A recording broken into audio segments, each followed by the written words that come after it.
Supermarket is supermarketing. Let me tell you this something. is completely true. ఎందుకో చూద్దాం. ఈ third రోలో biscuits, chocolates అని పిల్లలు తినే ఐటమ్స్ పెట్టుంటారు. వాళ్ళకి తీసుకోవడానికి ఈజీగా ఉండాలనే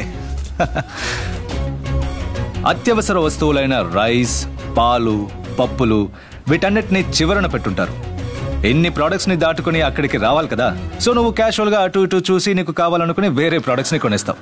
సో చూసారా ఎంత ఈజీగా తెలివిగా మన పిల్లల్ని ట్రాప్ చేస్తున్నారో. ఐ ఆల్వేస్ టెల్, మీ పిల్లల్ని బిలో 10 years అయితే సూపర్ మార్కెట్కి అస్సలు తీసుకెళ్ళకండి.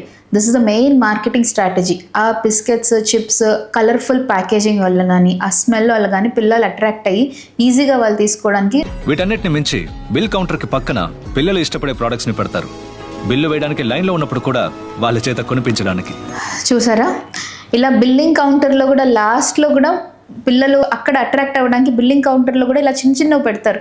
జస్ట్ 5 rupees 10 rupees అని మనం అనుకుంటాం, కానీ ఆ తక్కువ అమౌంట్లోనే మన పిల్లలకి ఎక్కువ హామ్ అవుతుంది. ఇలాంటి కిండర్ జాయ్ వీటన్నిటిలో చాలా కెమికల్స్ ఉంటాయి అండ్ కంప్లీట్ షుగర్స్. చాలా అట్రాక్ట్ అయిపోతారు పిల్లలు వీటికి. మార్కెటింగ్లో ఇంత ఉందా సార్? నేను చెప్పింది కేవలం 10%. Marketing is everywhere. So super market it self is a trap. మీకు ఎప్పుడు సూపర్ మార్కెట్కి వెళ్ళినా గుర్తుపెట్టుకోండి, మేక్ అ ప్రాపర్ లిస్ట్. మీరు సూపర్ మార్కెట్కి ఎందుకు వెళ్తున్నారనే లిస్ట్ తీసుకొని ఆ లిస్ట్కి 1 item కూడా క్రాస్ అవ్వద్దు. అండ్ మీ పిల్లల్ని మాత్రం అస్సలు తీసుకెళ్ళకండి. ఎస్పెషలీ బిలో 10 years పిల్లల్ని మాత్రం సూపర్ మార్కెట్ అనేది అస్సలు అలౌ చేయకండి. సో ఇలాంటి సిల్లీ మార్కెటింగ్ ట్రాప్స్కి మీరు పడకుండా మీకు ఏది అవసరమో అదే వెళ్ళి ఆ సూపర్ మార్కెట్స్లో పర్చేస్ చేయండి.